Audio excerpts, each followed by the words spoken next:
So welcome back to our series on the A to Z of New Testament characters. Today we're on the letter F and we have a double header. We have two characters to look at. We've got both Felix and Fortunatus. So thanks to John and Gabby for these reflections, and I think we'll start with Felix.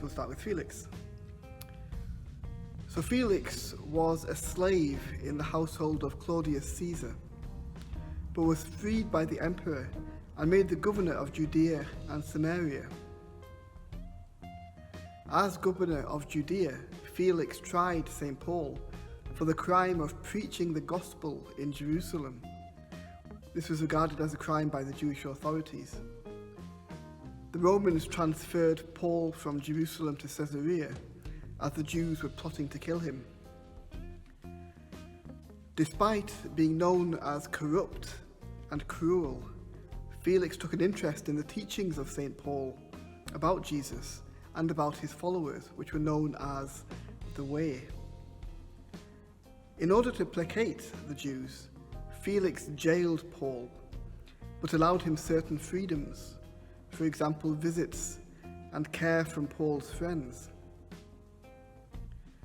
Felix was clearly intrigued by the message of St. Paul, but was frightened by the challenge this presented to his way of life.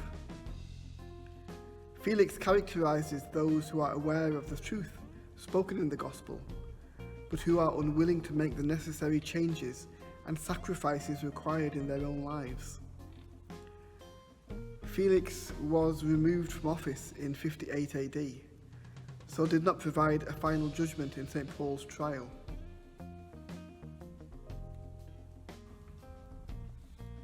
So now we'll have a look at Fortunatus. Fortunatus was a citizen of Corinth and an early member of the Christian Church. Along with Stephanus and Achaeus, ambassadors of the Church of Corinth, Fortunatus travelled to Ephesus to meet with St. Paul, who was preaching in the city. The three men were entrusted by Paul to receive and deliver a letter written by him to the Christian community at Corinth. St. Paul was clearly glad of the presence of Fortunatus and his fellow companions, stating, "I am delighted that Stephanus, Fortunatus, and Achaeus have arrived. They make up for your absence. They have settled my mind and yours too. I hope you appreciate men like this." And that was in St. Paul's letter to the Corinthians, chapter 16, verses 17 and 18. So thank you to John and Gabby for those reflections, and look forward to seeing you tomorrow as we go on to the next letter, which is the letter EFG, the letter G.